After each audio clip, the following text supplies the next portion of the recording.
Magandang araw mga bata! Ang pag-aaralan natin sa araw na ito ay patungkol sa polusyon sa hangin sa tahanan. Ikatlong markahan, ikalimang linggo sa asignaturang Health para sa unang baitang. Layunin sa araling ito, inaasahang matutukoy mo ang mga pinagmulan ng polusyon sa loob ng tahanan. Tingnan ang larawan. Ano ang nakikita mong ginagawa ng nasa larawan? Tama, makikita natin sa larawan ang isang babae na nagdi-disinfect. Mayroon ding nagluluto at mayroong bata na ang kanyang bibig ay kanyang tinakpan.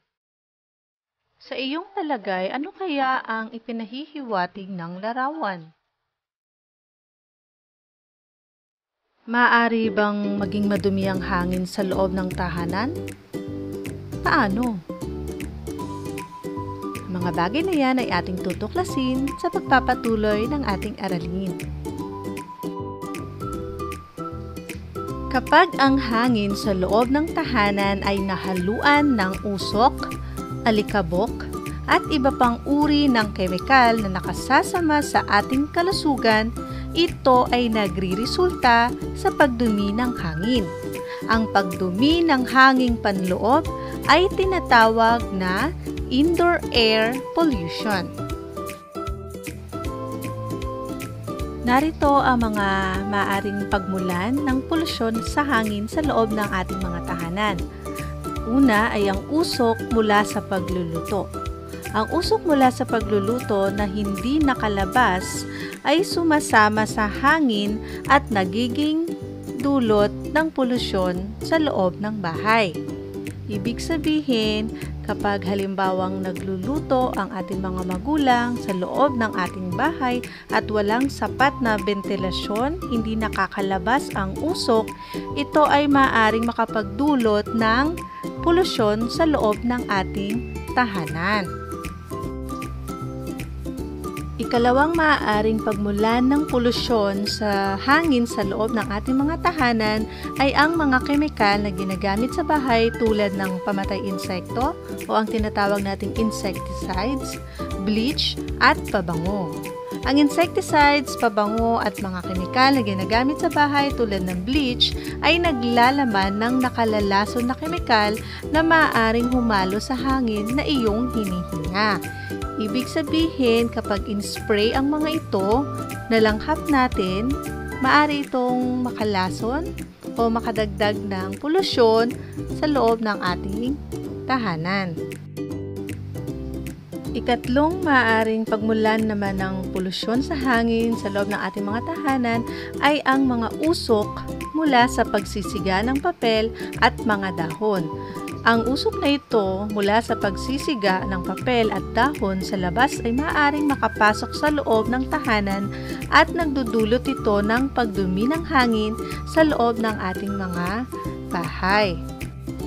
Kaya kung mapapansin ninyo kapag mayroong nagsisiga sa kapitbahay, minsan nagkakaroon talaga ng pagkakataon na tinatakpan natin ang ating mga ilong dahil mayroong pagkakataon na talagang pumapasok ang usok na ito sa loob ng ating mga tahanan at ang amoy nito ay hindi natin minsan kinakaya.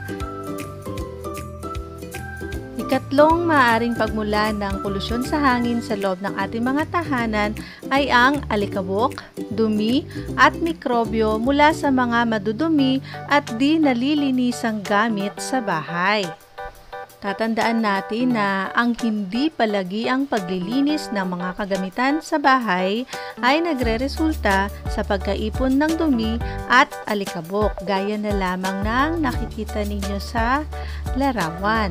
At ito ay nakapagdudulot ng polusyon sa hangin sa loob ng ating mga tahanan. Kapag nalanghap natin ito, may pagkakataon na tayo ay bumabahing o kaya naman madaling sipunin dahil humahalo sa ating hinihinga ang alikabok mula sa mga gamit na hindi nalilinisan o maging sa sahig na maraming alikabok. Isa pang maaaring pagmulan ng polusyon sa hangin sa loob ng ating mga tahanan ay ang pintura. Ang pintura ay naglalaman ng kemikal na humahalos sa hangin na nakasasama sa ating kalusugan. Ang amoy ng pintura ay masakit sa ilong.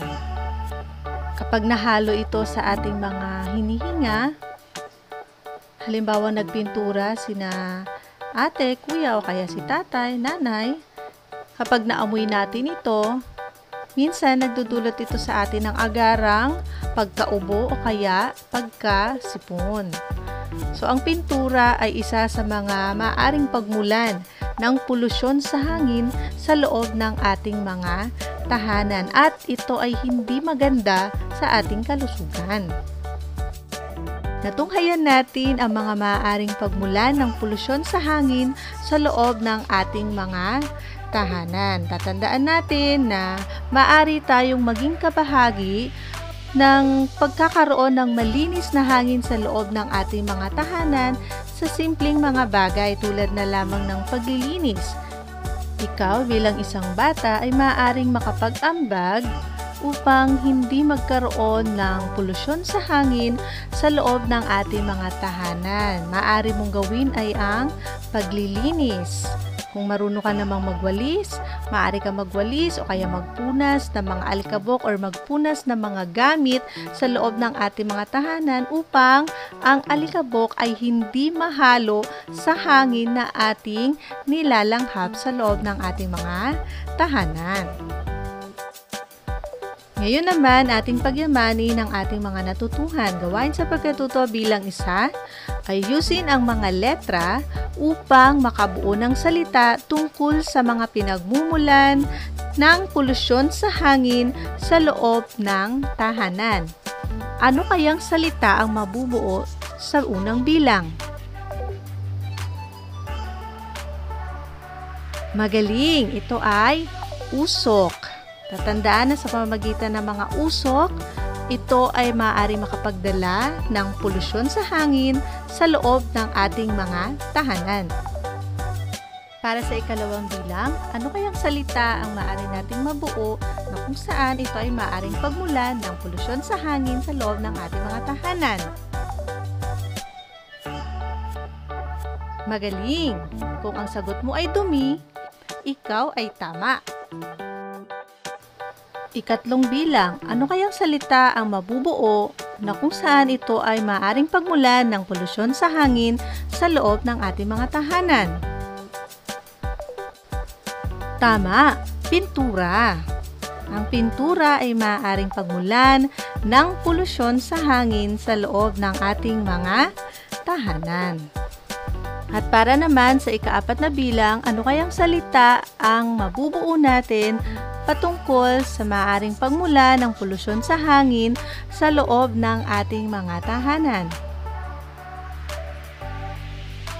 Mahusay! Ito ay pabango. Ang pabango ay maaaring pagmulan ng polusyon sa hangin sa loob ng ating mga tahanan, lalo na kung ito ay sobrang tapang o sobrang tapang ng kanyang amoy. Para naman sa gawain sa pagkatuto bilang 2, pagtambalin ng guhit ang mga salita sa hanay A sa larawan sa hanay B. Unang bilang, usok. Saan kaya dyan sa hanay B ang usok? Tama. Ikalawang bilang, pintura. Magaling. Ikatlong bilang, insecticides. Mahusay.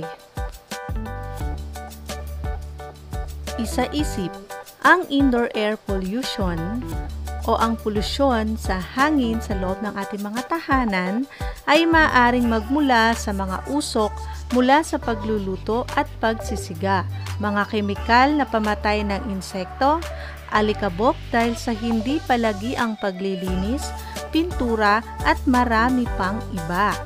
Bilang bata, mahalagang makatulong ka sa pagpapanatili ng malinis na hangin sa loob ng inyong tahanan sa pamamagitan ng paglilinis. Para sa pangwakas na gawain, tayahin, iguhit ang larawan sa bawat bilang at bilugan ang mga bagay na nagdudulot ng polusyon sa hangin. Gawin ito sa iyong kwaderno. Muli, maraming salamat sa inyong pakikinig. Keep safe and God bless!